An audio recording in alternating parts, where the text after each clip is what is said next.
El mundo de las enfermedades mentales es uno de los sumos a lo largo de varias sesiones que fueron base para el trabajo que se hizo posteriormente. El primer punto que discutimos fue que las enfermedades mentales son un tema tan interesante y tan complicado que no hay que dejárselo a los médicos únicamente, ¿sí? Ese es un tema que es demasiado humano, ¿sí? Por consiguiente le compete también a las ciencias humanas decir algo sobre las enfermedades mentales.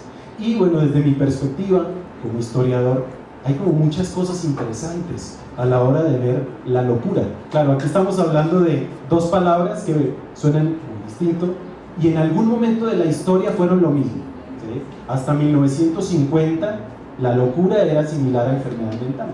Los médicos hablaban de locos, ¿sí? Llegaron tantos locos, se encuentra uno en los documentos antiguos. Hoy día un psiquiatra no lo dice eso, pero bueno, ni por accidente, en público. De pronto en privado pueda que sí lo utilice, ¿no? Pero nosotros, los historiadores, ¿de qué estamos hablando cuando estamos hablando o de locura y de enfermedad mental? ¿Cuál es la diferencia en esos dos términos?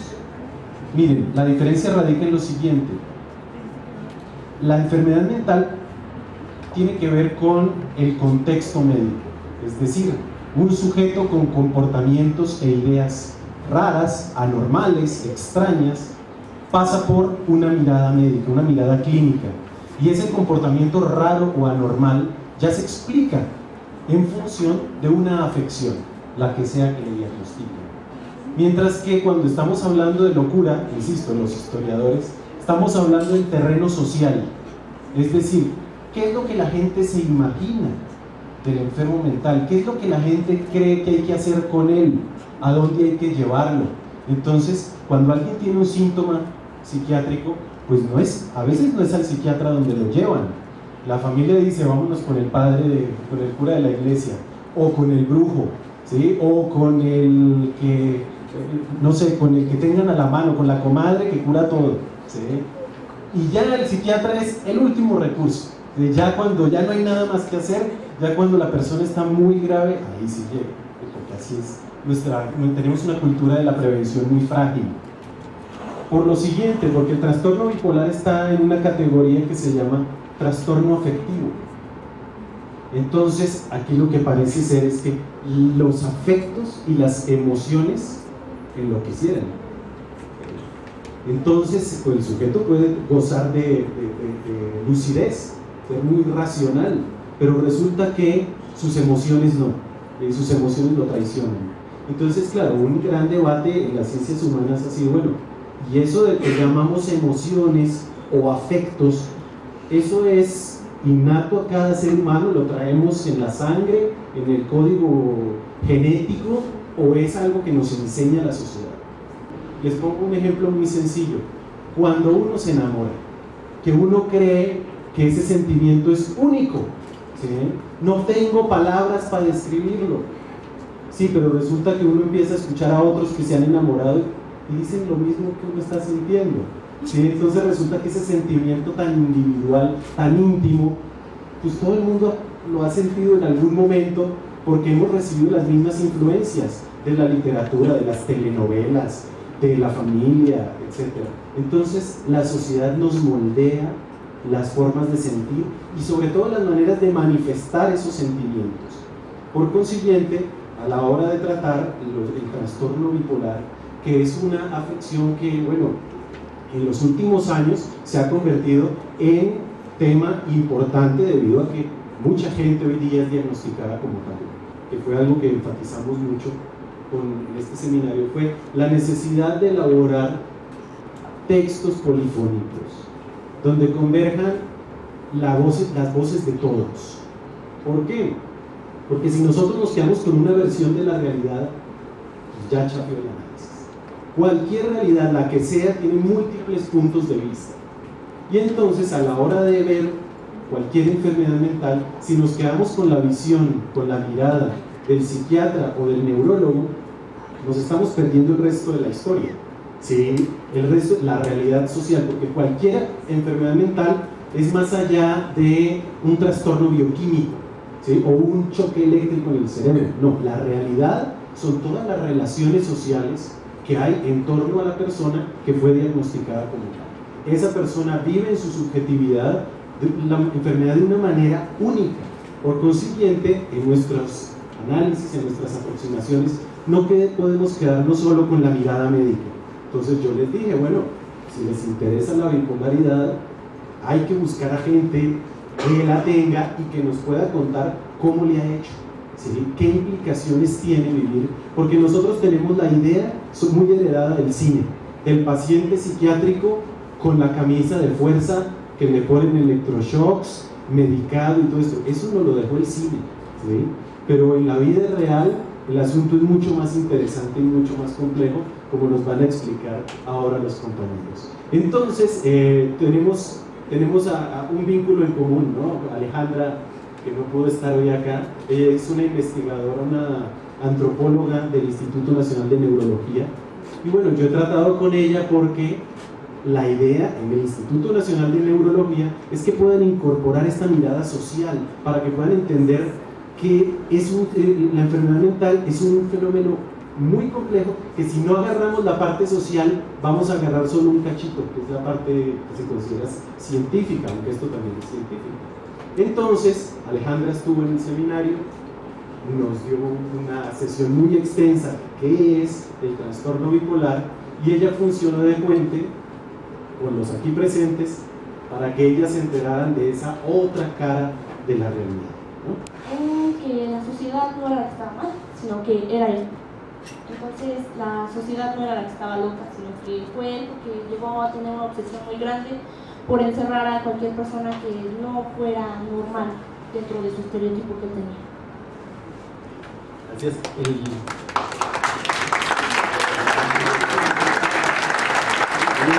Como lo mencionaba aquí la compañera, aquí hay un tema central y es esa confianza en la ciencia. ¿Por qué? Porque todos confiamos en la ciencia. Ah, no, pues fulano está enfermo, que vaya al médico, ¿sí? Y nosotros cuando vamos al médico vamos con confianza, ¿sí? Esperando que esta persona nos diga, usted tiene tal cosa. Ah, claro, tengo tal cosa. Hay tranquilidad. Lo verdaderamente preocupante es cuando los médicos no descubren esto que tienen. Ellos están para dar certezas y uno confía. Pero ¿qué pasa cuando la psiquiatría enloquece? Que es la historia del libro. ¿Quién controla al que debe controlar? ¿Sí? Entonces, claro, este hombre llega a un punto tal donde más de medio pueblo está encerrado, incluyendo la esposa. ¿Sí? Al determinar lo que era culpable, lo meten a la Lecumberri. Ahí se dan cuenta de que realmente no era su lugar, entonces lo llevan a la Castañeda. Ahí empieza a meterse en cursos, se podría decir, y empieza a aprender sobre la enfermedad. Después llega a tal grado que les explica a los mismos pacientes, bueno, a los mismos doctores que estaban ahí, cosas que ellos no habían visto. Se gana tanto la confianza de los directores y de todo el instituto que trabajaba ahí, que le dan permiso de poner una tienda. Entonces él era libre, podía irse a surtir la tienda, tenían tanto la confianza en él que llegó a irse cuando se escapó, se enamoró de una persona dentro de la Castañeda y se logra ir, se va a Veracruz, que es cuando le abren a la persona el cerebro y le sacan un pedazo para ver cuál era la enfermedad o realmente qué era lo que tenía. Él, teniendo miedo de esto, se escapa. Después de un tiempo lo encuentran de nuevo y deciden ya no meterlo en la Castañeda porque pues se iba a volver a escapar. Entonces lo meten a Lecumberri de nuevo. Ahí estudia leyes y escribe 4 libros. Ya estando ahí, empieza a ayudar a las personas que que estaban ahí por cosas simples, como decía el doctor. Había gente que estaba por haberse robado una naranja o cosas que realmente no tenían sentido y que por no saber defender sus derechos terminan ahí. Entonces los ayuda y pasa un tiempo. Sale en 1976 y lo reciben en la Cámara de Diputados como un héroe. ¿Por qué? Porque era la primera persona que se había podido curar después de haber sido diagnosticada como loca. Entonces, esto impacta. ¿Por qué? Porque una persona que fue capaz de matar a 4 mujeres, terminó siendo alabado por todo lo que fue su caso. Entonces entra una paradoja entre si realmente fue él el asesino o no. Una experiencia que nunca vamos a olvidar. Entonces voy a presentar a nuestros siguientes invitados. Sergio Mario Bustamante Mercader, para que pido un fuerte aplauso.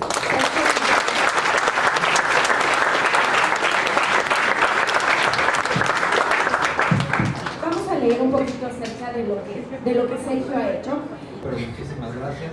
Al contrario, un honor estar con ustedes y muchísimas gracias a todos en esta honorable institución por el tiempo que nos están dando y por poder informar mejor a las personas. Como bien lo dijo, pues realmente mi mayor ocupación es realmente trabajar en vida bipolar para poder pasar mejor información con respecto a las enfermedades mentales, que ahora ya cada vez se están llamando más enfermedades químico-cerebrales, y distanciando un poquito más el término arcaico de trastorno, que sigue confundiendo un poquito más a las personas.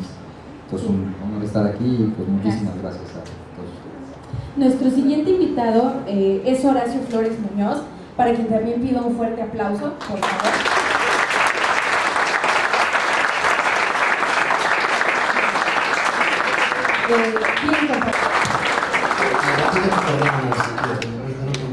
Muchas gracias. Pues también disfruté mucho tomar las fotos que participaran, que se interesaran, y siempre es padre platicar en general, pero en especial de los temas que a todos nos interesan, ¿no? Entonces todo ha sido muy interesante y ha sido una experiencia muy chida. Gracias. Bien. Bueno, aquí sí, pues tenemos que presumir, chicos, que también fuimos parte de este momento de ensayos sobre episodios mixtos. Compañeras, su fotografía. Nos da muchísimo gusto haber posado, que nos haya dado la oportunidad de ser modelos para esta exposición. Es una experiencia inolvidable, de verdad. Gracias, Horacio. Ustedes, gracias.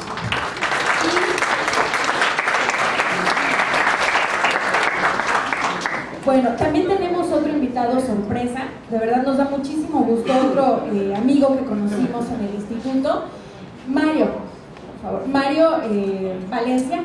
Mario Valencia está con nosotros, también forma parte de Vida Bipolar, es paciente del instituto, y pues bueno, esperemos que nos pueda compartir mucho de su experiencia. Les vamos a dar la palabra en un momentito. Entonces, bueno, vamos a presentar con mucho cariño para... hablo sobre bipolaridad, sobre mí, ya no sé. Bueno, vaya, nada más, se me hace muy padre ellos son los que empezaron Vida Bipolar, y realmente yo entré después y encontré pues más que un foro, ¿no? Compartir cosas con gente como uno, pues está muy chido, y descubrirte, porque al fin y al cabo a todos se nos diagnosticó tarde, entonces pues es un proceso de desmitificar el trastorno y la enfermedad por lo que han estado platicando ellas. Pues ya, ¿no? Mejor pregúntenme. Bueno, Sergio tiene mejor choro que yo. O bueno, alguna pregunta que quieran saber sobre vida bipolar, ¿no? Sobre trastorno. Bueno, les platico un poco de las fotos, ¿no? Realmente como platicaron, se llama ensayo sobre episodios mixtos. El episodio mixto, aquí Sergio me corrige o Mario, porque son los que mejor le saben, es cuando estás atravesando un proceso de depresión y de manía al mismo tiempo, o estás ciclando muy rápido, ¿no? Se llama así. Bueno, bueno, los procesos creativos son muy extraños, y a mí no recuerdo bien qué se me ocurre primero, si el nombre o el proceso, pero tenía mucho tiempo queriendo yo hacer un negativo en un positivo, ¿no? Entonces en ese coincidió con que se me diagnostica con trastorno bipolar. Ya llevaba yo la investigación de cómo llevar a cabo el trabajo, y de repente, pum, como hace clic en mi cerebrito esto, entonces lo llevo a cabo. Entonces decido, bueno, vieron cómo es de que tengo que invertir los colores, todo eso es en RGB, ¿no?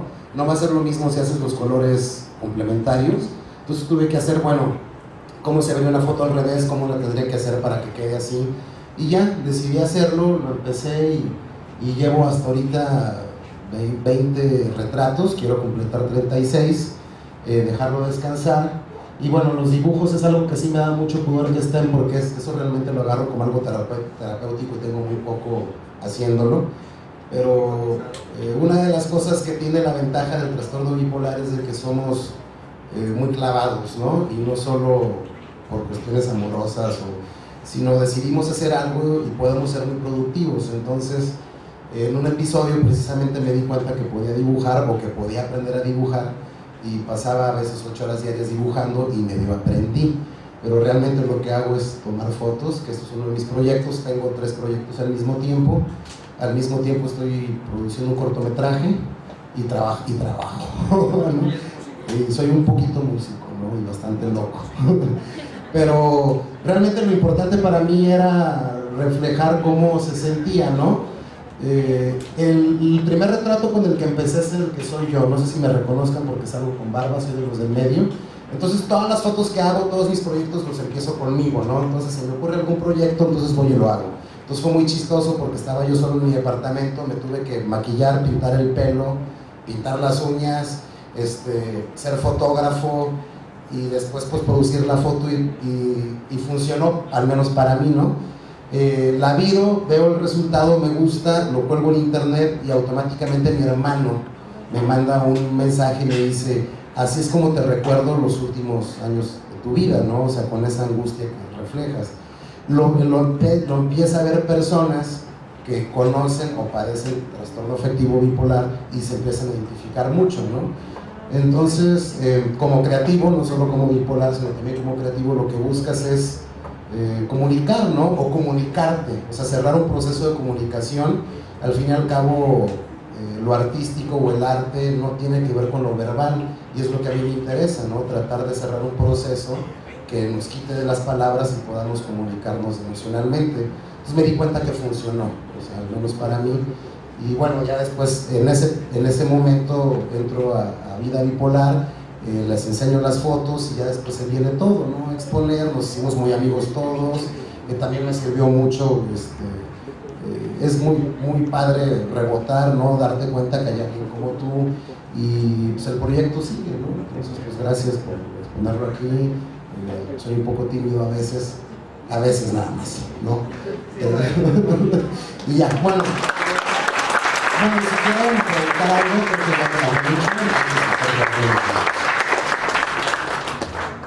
si alguien tiene una pregunta para Horacio, de veras hágansela. El proceso que tienen las fotos se lo pueden contar la maestra Dania y Saraí, que es un proceso muy interesante. ¿Por qué 36? Pues realmente es como cerrar una primera etapa, ¿no? Quería yo llevar a cabo cierto número, ciertos retratos,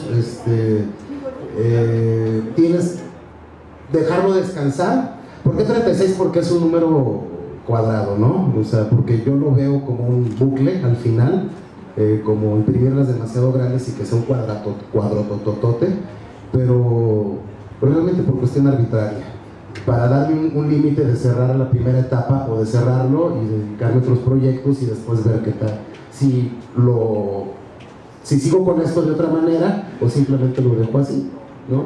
Digo, generalmente opero así, de repente se me ocurre una idea, la hago durante cierto tiempo por compulsión, después me voy un poquito más despacio, después la cierro, pasa un año a lo mejor y lo vuelvo a retomar, pero 36 para darle chance de que respire solito y yo pueda hacer otras cosas y a lo mejor regresar y hacerlo de otra manera, ¿no? Bueno, pues realmente me gustaría saber las dudas y las preguntas que tengan. Es un honor estar con el doctor Ríos ahora que ya tuvimos la oportunidad de escucharlo hablar. Y aparte de hablar, es realmente arma de triple filo, no doble. Con la maestra, con Dania, con Saraí, con Araceli, con Aurora, Isabel, ha sido increíble realmente estar en contacto. Es lo que realmente se necesita en el país. Una de las cosas que dejamos pasar muy de largo es que todo, como se ha dicho, se va avanzando en la historia, y es una de las cuestiones que nos encontramos. Tristemente, antes de que hubieran medios de información masivos, que tuviéramos todos acceso a internet, por ejemplo, era muy común que en efecto el modelo de los doctores era patriarcal, era muy vertical, ¿no? El doctor decía, tú tienes este diagnóstico, te tienes que tomar esto, el paciente lo obedecía, y a lo mucho se oían rumores, ¿no?, sobre si el diagnóstico podía ser o no el correcto, y hasta ahí llegaba, ¿no? Hoy en día los doctores están teniendo mucho el problema de que el paciente ya investiga antes de seguir algún tratamiento, ya cuestiona lo que está haciendo el médico, y pues ya se han dado cuenta los médicos de que en efecto tienen que empezar a hacer alianzas, y como bien lo expresó el doctor, como lo ha dicho la maestra Norma, es muy importante que empiecen a hacer alianza con las gestiones civiles, con los pacientes, que somos quienes realmente estamos al frente del problema, ¿no? Los que sentimos realmente el que pues ya no vamos con un doctor a ciegas, ya realmente cuestionamos el tratamiento que se nos está dando, entramos a internet y desafortunadamente no siempre se encuentra información exacta ni correcta, al contrario, ahora hay un exceso de información incorrecta y es difícil dar con un medio de comunicación bien informado. Entonces esa fue la primera cuestión que provocó, por ejemplo, de nuestra parte el formar Vida Bipolar. Como bien lo vieron y muy bien caricaturizado en el video, pues realmente sí fue una odisea como tal, a lo mejor no dicha de forma tan cínica, pero sí fue básicamente esa la historia, ¿no? Y yo sé que en ese proceso sufre mucho la familia, no nada más el paciente. De hecho, muchas veces es más la familia la que lo sufre por la impotencia y la incertidumbre de qué es lo que le está pasando a la persona. Y al día de hoy pues ya está comprobado que es 1 de cada 4 personas, es decir, si tomamos ahorita el ejemplo aquí, 1 de cada 4 filas estaría llena de puro enfermo mental. Es terrible, ¿no? Sí nos da miedo, si nos ponemos a ver de que hay en la torre, aquí ya cumplimos 3, pero hay que vernos del otro lado. Pero la estadística es bastante fuerte, ¿no? Entonces se empiezan a dar ya preguntas que los médicos ya tienen que empezar a resolver desde una cuestión más humana, más acercándose a las ciencias humanas. Por ejemplo, es diferente decir trastorno a enfermedad, y este fue uno de los primeros logros que tuvimos, que fue acercarnos al Instituto de Neurología y que nos permitieran dar sesiones nosotros como pacientes, como una organización civil, ni siquiera una fundación, de expresarles que, por ejemplo, les voy a hacer una pregunta aquí y les voy a pedir que de veras todos contesten lo primero que se les ocurra, y les voy a pedir cuando menos 3 o 4 respuestas. Así, si alguien les pregunta inmediatamente, si tienes gripa, ¿a quién vas a ver? Al doctor, ¿verdad? ¿Todos de acuerdo? Ok, ¿y si tienen un trastorno? Al loquero, al psicólogo, ¿a quién más? Siendo por ahí oye al teatro. Ok, acabamos de dar justamente con el problema. El mayor problema es que terminamos mandando a la gente a la ventanilla equivocada. Cuando hay un padecimiento psiquiátrico, estamos hablando de un padecimiento médico, que también se confunde mucho con los padecimientos psicológicos. Ahí es donde se combina más el problema. Es que los doctores tienen muy bien definido lo que es un trastorno, pero nosotros no tenemos los manuales diagnósticos de los doctores ni tenemos sus diccionarios. Entonces nosotros buscamos trastorno en un diccionario y nos encontramos con que es una alteración leve de la salud. Esto no tiene nada de leve, tiene un índice de suicidio de 1 de cada 5, es un 20% de margen de suicidio. Los suicidios han crecido de las últimas 3 décadas un 400% en el país, estamos hablando de un 7.6%, es la tercera causa de muerte en el país, de los cuales el trastorno bipolar ocupa una de las tasas más altas porque también se confunde con depresión unipolar y el tratamiento médico es diferente. Por eso es importante estar informados, porque uno dice, bueno, pero a fin de cuentas, si tengo una depresión voy al doctor y me da un antidepresivo. Ojo, el doctor hoy en día ya está empezando a tomar conciencia de que si un paciente le llega con una depresión y lo trata con un antidepresivo, como paciente bipolar no va a reaccionar bien al antidepresivo. El antidepresivo normalmente puede virar a la persona hacia el otro polo, que es el de manía, y los antidepresivos a la larga terminan afectando la cuestión química del cerebro, terminan siendo más agudos los episodios, que como lo estábamos diciendo, la gran diferencia es que duran mucho tiempo. Es diferente del chiste del bipolar, que es una de las modas que se ha puesto, ¿no? De que bipolar es el que cambia muy rápido. Al contrario, un bipolar tarda tiempo en cambiar su química del cerebro y por lo tanto en salir de un cierto estado de ánimo. Enfermedad que sí, en psiquiatría es la que tiene la mayor carga genética, es la que tiene el mayor índice de debilidad, pero tiene el problema de que no obedece lo que los médicos le dicen patrón mendeliano, es decir, no es como que el papá la tiene, por lo tanto el hijo la tiene, no obedece ese patrón, pero sí se puede ver en casos como el de Hemingway, en el que de 6 generaciones, las 6 generaciones tuvieron un suicidio, incluyéndolo él, que se vuelve la cabeza, no fue nada chiquito. La siguiente, que complica todavía más el cuadro, es lo que le llaman ellos comorbilidad. ¿Qué quiere decir esto? Es como si alguien de repente tiene gripa, pero también tiene diabetes. Llega a pasar, ¿no? ¿Podemos tener 2 enfermedades a la vez? Sí.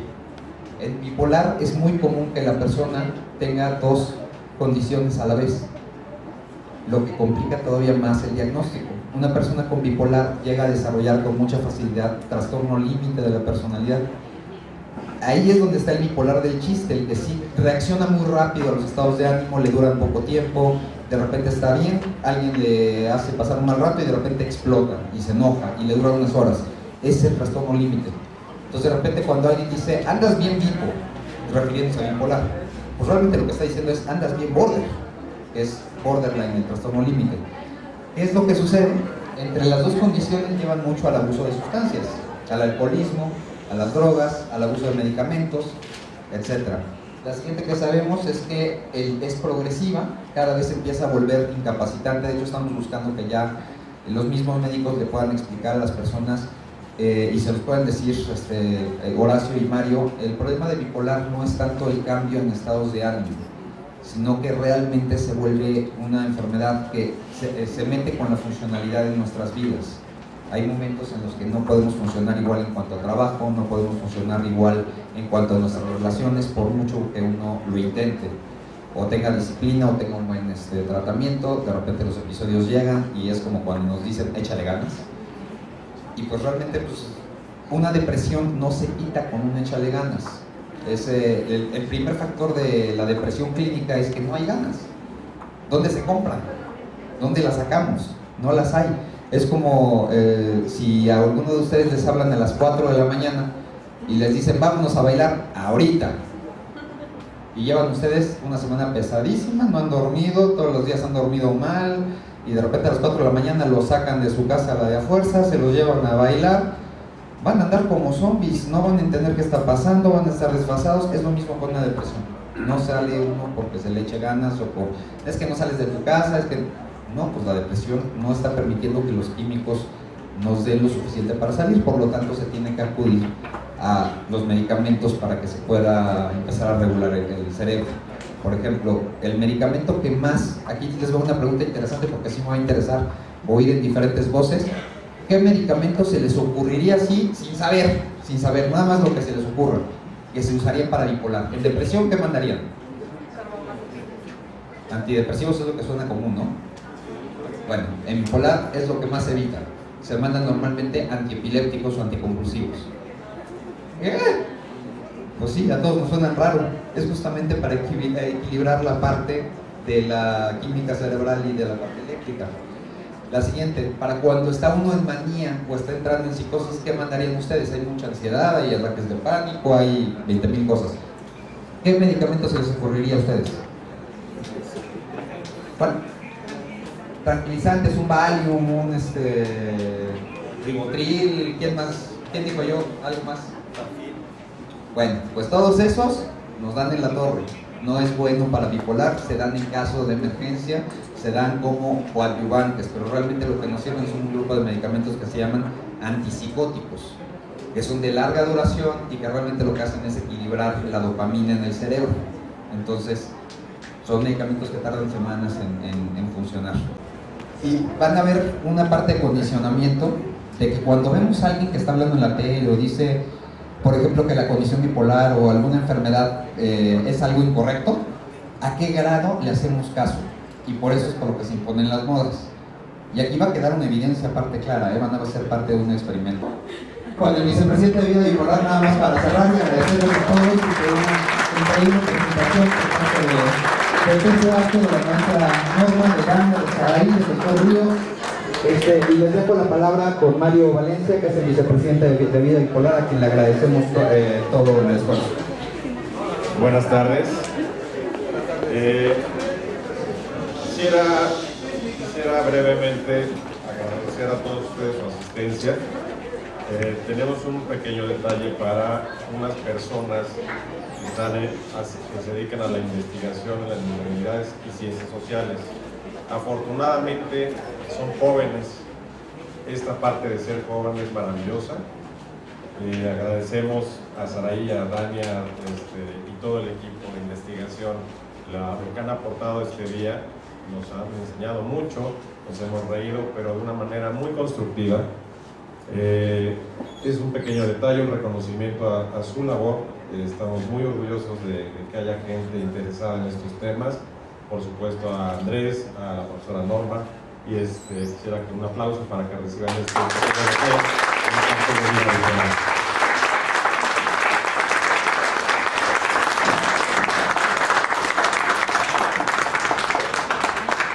Muchas felicidades.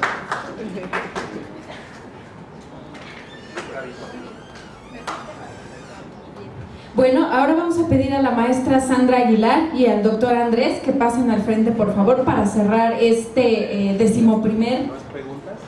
¿No hay preguntas, chicos? Sabemos que es el cambio de clase. Ah, ahí hay una. Muy bien.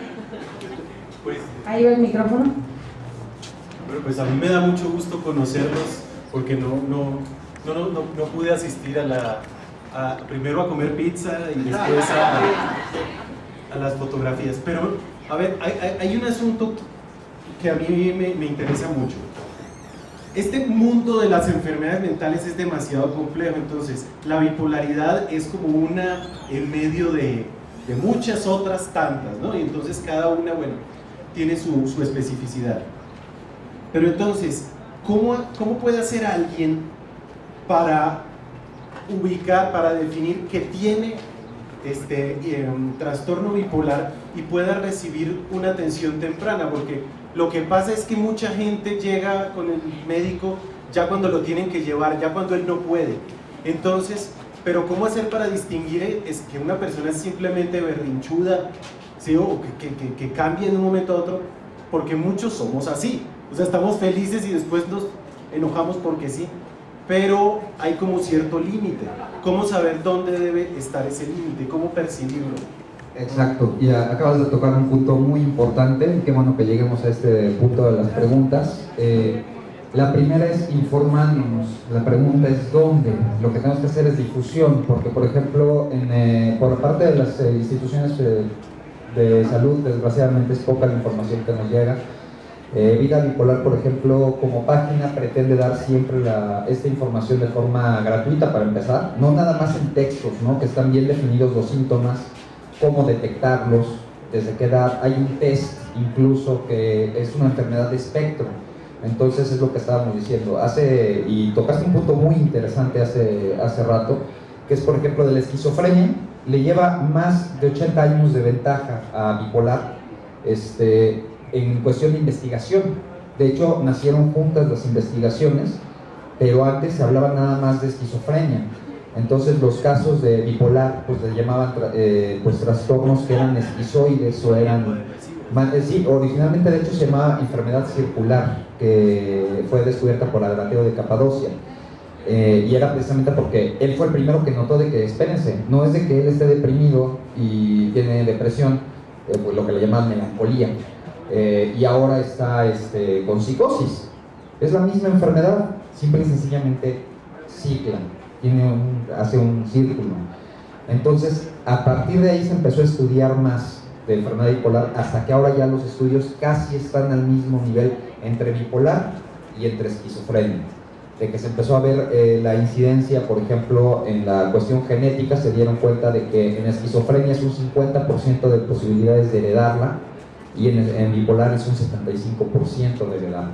Es decir, si una persona tiene un gemelo idéntico y tiene esquizofrenia, el gemelo tiene la posibilidad de detonar con esquizofrenia un 50%, pero si es bipolar, es un 75% de posibilidades de que sea bipolar también, o que detone bipolar. Ahora, en la cuestión de los síntomas, hay que empezar a reconocer, hay un detalle que yo les enfatizo muchísimo, y aquí que es una institución educativa, de veras la reitero lo más posible. Hay un abuso tremendo por la parte de sobremedicación o sobrediagnóstico, sobre todo en cuanto a la parte de déficit de atención. Tristemente esto ya se ha reflejado mucho en países donde empezaron demasiado pronto a recetar metilfenidato, por ejemplo, que es una metanfetamina. Es una droga legal, pero realmente es un medicamento muy serio, ese famoso Ritalin, por si a alguien le suena. Al día de hoy muchas veces se ha recetado porque, y hay que decirlo, y a mí sí me gusta en las entrevistas hablarlo con todas sus letras, porque al maestro le cuesta trabajo a un alumno porque es hiperactivo, o porque acaba antes las cosas y se aburre y empieza pues, a hacer otras cosas. Hay una triste realidad que es que tiene mucha relación con bipolar, el que un joven tenga esa tendencia a captar muy rápido las cosas, entenderlas, aburrirse y por lo tanto ser un distractor para sus alumnos, para sus compañeros. Muchos empezamos así. Sin embargo, hay que entender una parte: el cerebro nunca deja de desarrollarse, pero las edades críticas son hasta los 17, 19, 21 años, dependiendo de la persona, que incluso uno atraviesa por un proceso que no sé quién lo sabía, pero esto fue noticia para nosotros, que hay un proceso de muerte celular programada que se le llama poda neuronal. Es decir, hay un proceso en la adolescencia donde nosotros, hagan de cuenta que tuviéramos esta botella de agua, este es el total de neuronas con el que nacemos. En la adolescencia se utiliza muchísima energía y mucha parte de recursos hormonales, de neurotransmisores, etcétera, para poder evolucionar. Durante los 12 a los 18 años existe este proceso de muerte celular programada que se llama poda neuronal, en el que el cerebro se va a deshacer de la mitad de la botella. Esas neuronas se van, se desaparecen. Nacen nuevas neuronas, si hay neurogénesis, eso ya se ha ido comprobando pues, poco a poco por más estudios. Hay momentos en los que la persona, por una enfermedad, queda con el 80% de sus neuronas, es decir, está abajo de lo que debería de quedar de sus neuronas. Otros quedan con el 100% para permitirles un buen desarrollo mental a través de toda su vida. Hay quienes quedan con un exceso de neuronas que son 120%, por ejemplo, arriba. Entonces, el diagnosticar a alguien que está abajo de los 18 años y dar un medicamento, se le está alterando el proceso natural del desarrollo cerebral. Muy buena pregunta. La primera es, ya tienes el interés, eso es muy bueno. Muchas veces las personas, pues sí, lo que dijiste es muy cierto, pues solemos huir y normalmente como pacientes terminamos por ahuyentar muchas veces a las personas cuando son problemas. La primera es, busca la información tú primero. Que si puedes, entra, sí, muchas veces nos aislamos, incluso nosotros mismos, es lo primero que hacemos. Cuando es depresión, y cuando es manía, híjole, la agarramos muchas veces con la gente que más nos quiere. Es muy difícil, es de lo primero que tenemos contemplado. Acércate, hablamos mucho de la página porque pues es el medio más global, ¿no? De que puedes ir a un café internet, puedes accesarlo por alguna parte, es vidabipolar.com, para que puedas revisar cómo reconocerlo, cuáles son los síntomas y cómo apoyar. O sea, hay una parte que suena muy trillada, pero de veras no sabes la maravilla que es el comprender el proverbio chino que dice: ámame cuando menos lo merezca, pues será cuando más lo necesite. Es muy difícil. Cuando alguien está con bipolar, lo primero es tratar de no tomar las cosas personales. Cuesta muchísimo, se dice bien fácil, pero es el saber que la persona puede estar pasando por un momento difícil y que no hay que tomarlo personal. Nuestros invitados especiales, de verdad, muchísimas gracias por darnos ese tiempo, por la atención a nuestras jovencitas, a la maestra, al doctor. De verdad, ese trabajo de equipo demuestra esta excelencia de investigación. A corta edad, grandes investigadores. Comparten la idea y esto refleja finalmente cómo a través de un programa de jóvenes hacia la investigación en humanidades y ciencias sociales corresponde y es esencia de nuestro propio colegio. Este es el Colegio de Ciencias Humanidades Plantel Azcapotzalco. Estas son las inquietudes que se van iniciando en este nivel, en este bachillerato, y esta es nuestra universidad. Esta es la UNAM, esta es la riqueza de la UNAM, ¿no? Y aquí está en práctica, en ejercicio con estas hermosas jovencitas a corta edad. De verdad damos por clausurado este foro de jóvenes hacia la investigación en humanidades y ciencias sociales.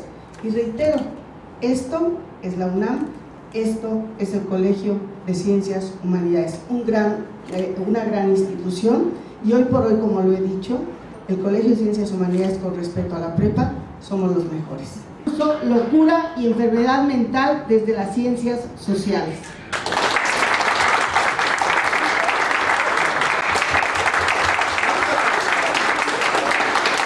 Maravilloso. Y su constancia para Dania Jiménez Mendoza. A la maestra Norma Irene Aguilar Hernández por su compromiso y entrega con los jóvenes.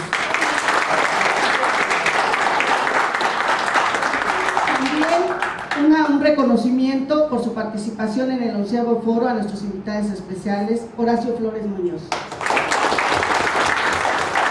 Y sobre todo por el equipo y la atención a nuestras jovencitas y el gran aprendizaje juntos, ustedes y ellas. Gracias.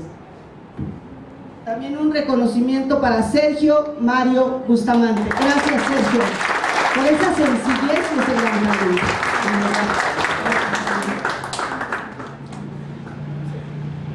Mario, no sabíamos que venías, pero estás aquí. ¡Bravo! Gracias. No, está pendiente ¿no? De verdad, gracias por estar aquí. Y los invito de verdad a clausurar este foro, pero finalmente, como siempre, cerramos el 11º foro de jóvenes hacia la investigación en humanidades y ciencias sociales, pero hoy por hoy, por convicción, universitarios, de corazón, ceciacheros. Gracias.